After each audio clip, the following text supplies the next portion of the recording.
এই যে 16 সেপ্টেম্বর ঈদে মিলাদুন নবী পালিত হবে, তাই না? একেবারে বারবার বলা হচ্ছে যে রাষ্ট্রীয় ভাবে ঈদে মিলাদুন নবী পালিত হোক। সবই জাল জোয়ার মধ্যে আছে। তো 12ই রবিউল আউয়াল আল্লাহর নবীর জন্মদিন, এটাই প্রমাণিত নয়, এটাই ঐতিহাসিক মিথ্যা কথা। কারণ রাসূল সাল্লাল্লাহু আলাইহি ওয়াসাল্লাম সোমবারে জন্মগ্রহণ করেছেন, এটা সহিহ মুসলিমের হাদিস। সোমবারে তার উপরে ওহী নাজিল হয়েছে। কিন্তু জ্যোতির্বিদরা এটা বের করেছে, কত সুন্দর করে বলছেন যে ওই 600 কত খ্রিস্টাব্দে, 70 খ্রিস্টাব্দে ওই দিনে সোমবারের দিন ছিল 9 রবিউল আউয়াল। রাসূল সাল্লাল্লাহু আলাইহি ওয়াসাল্লাম মৃত্যুবরণ করেছেন, মারা গেছেন। মৃত্যু থেকেও বরণ করে না, মারা গেছেন আল্লাহ রাসূল সাল্লাল্লাহু আলাইহি ওয়াসাল্লাম 12ই রবিউল আউয়াল বৃহস্পতিবার। এটা কত আগে মাওলানা আকরাম খান রাহিমাহুল্লাহ মোস্তফা চরিত এই বইটার মধ্যে স্পষ্ট করে দিয়ে গেছেন। কিন্তু গোলাম মোস্তফার বিশ্ব নবী এই বইটার কারণে বাংলাদেশের সব বেদাতীরা এই দিনটা পালন করে আসে। তো এটা একটা জাল এবং মিথ্যাচার প্রচলিত আছে এবং ওর আলোকে পালন করা হয়, শুধু পালন করা হয়। কিন্তু এটা শুরু হলো কখন থেকে? চতুর্থ শতাব্দী হিজরি ফাতেমা খেলাফতের শিয়া এর মাধ্যমে এই অনুষ্ঠানটা চালু হয়। কার আলোকে?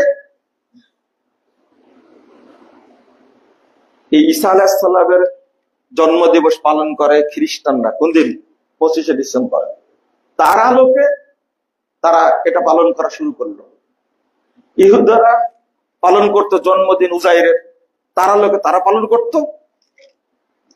আর উপমহাদেশে শ্রীকৃষ্ণের জন্মদিন পালন করা হয় এবং ওই দিন তারা সবাই তার সম্মানে দাঁড়িয়ে যায়। এটা যেটা কুফরি আকীদা। এখন রাষ্ট্রীয়ভাবে এটা চালু করলে আমি এবং আপনি এটাকে মেনে নিতে পারবো না? এখন বলছেন, একটু পরেও কিন্তু আপনাকে না বলা লাগবে। ধর্মীয় ইস্যু, তাই বলছেন না আমি এটা পালন করতে পারবো না।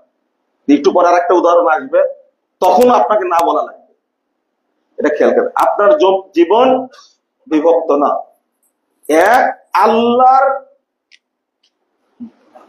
দিন অনুযায়ী, হুকুম অনুযায়ী আপনার প্রত্যেকটা সেক্টর পরিচালিত হবে, প্রতিটাই। আপনার ধর্মীয় জীবনে একটা, রাজনৈতিক জীবনে আর একটা, অর্থনৈতিক জীবনে আর একটা, কাঁচা মুনাফিক এগুলো। এটা তো আল্লাহ বলছে, আপা তুমিনুনা বিবাদিল কিতাবে তাকফুরুন বিবাদ ফামা জাযাউ মান ইয়াফআল যালিক ইল্লা খিজুন ফিল হায়াতিদ দুনিয়া ওয়া ইয়াউমাল কিয়ামাতি ইউরাদ্দুনা ইলা আশাদ্দিল আযাব। সূরা বাকারা 85 নম্বর আয়াত। তারা কিতাবের এক অংশ মানবে আর এক অংশ কুফরি করবে, এদের জন্য দুনিয়াতে লাঞ্ছনা এবং পরকালে কঠিন শাস্তি। লা ইউখাফফাফু আযাবুহুম, তাদের শাস্তি কখনো হালকা করা হবে না। এই মুনাফিকি চলবে না। এখন বিধান করা হলো যে রাষ্ট্রীয়ভাবে মুহাম্মদ সাল্লাল্লাহু আলাইহি ওয়াসাল্লামের জন্মদিন পালন করা হবে, কিয়াম করা হবে। কিয়াম কেন করা হয়? শ্রীকৃষ্ণ যখন তার দিন উদযাপন করা হয়, মানুষ যখন একসঙ্গে হয়, তখন সরাসরি এই দেবতা এসে সরাসরি হাজির হয় অনুষ্ঠানে, আর তার সম্মানে তখন কি করা হয়? দাঁড়ানো হয়। ওই কালচারটা আমাদের মধ্যে আসেনি?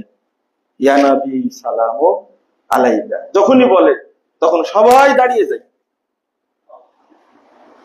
এটা কি আকীদা? কুফরি আকীদা। এইটা আপনি আল্লাযীনা আমানু বিল বাতিল, যারা এই বাতিল বিষয়, বাতিল থিওরি, বাতিল শাসন ব্যবস্থা, বাতিল বক্তব্যকে মেনে নেয়, এরাই কাফের।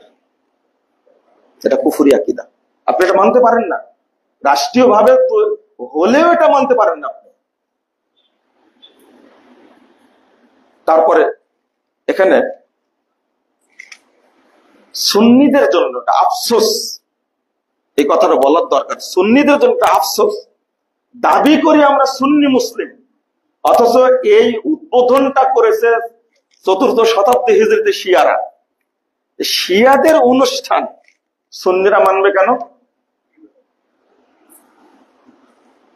ইমাম ইবনে বাজ রাহিমাহুল্লাহ তিনি বলছেন, আউয়ালু মান আহদাসাল ইহতিফাল বিল মাওয়ালিদ হুমুশ শিয়াল ফাতিমিয়ুন ফিল মিয়াতির রাবিয়াত। দেখেন তিনি বলছেন এই মিলাদের অনুষ্ঠানটা প্রথম চালু করে যারা, হুমুশ শিয়াল ফাতিমিয়ুন। 4th শতাব্দী হিজরিতে এই ফাতেমীয় খলিফার নেতৃত্বে শিয়ারা এটা চালু করে। সুম্মা তাবিয়াহুম বা'দুল মুনতাসিবিন ইলা সুন্নাহ ফি হাযিহিল বিদআ জাহলান ওয়া তাকলিদান লাহুম ওয়া লিল ইয়াহুদি ওয়ান নাসারা। এরপর তিনি বলছেন অতঃপর কিছু লোক এটাকে সুন্নাহর মধ্যে ঢুকে দেওয়ার জন্য, এই বেদাতকে সুন্নাহর মধ্যে ঢুকে দিয়ে তারা অনুসরণ করে, জাহলান ওয়া তাকলিদান, এটা মূর্খতা স্বরূপ, তাকলিদান লাহুম ওয়া লিল ইয়াহুদি ওয়ান নাসারা, এবং যারা ইহুদি খ্রিস্টান এবং যারা শিয়া তাদের অনুকরণে এটা পালন করা শুরু হয়। সুম্মান তাশারাত হাযিহিল বিদআতু ফিন নাস, অতঃপর এই বেদাতটা মানুষের মধ্যে কি হয়ে যায়? ছড়িয়ে যায়। ওয়াল ওয়াজিবু আলাল উলামাইল মুসলিমিন বায়ানা হুকমিল্লাহি ফি হাযিহিল বিদআ ওয়া ইনকারিহা ওয়াত তাহযীর মিনহা লিমা ইয়াতারাত্তাবু আলা ওয়ুজুদিহা মিনাল ফাসাদিল কাবীর ওয়া ইন্তিশারিল বিদআ ওয়া ইখতিফাইল সুনান।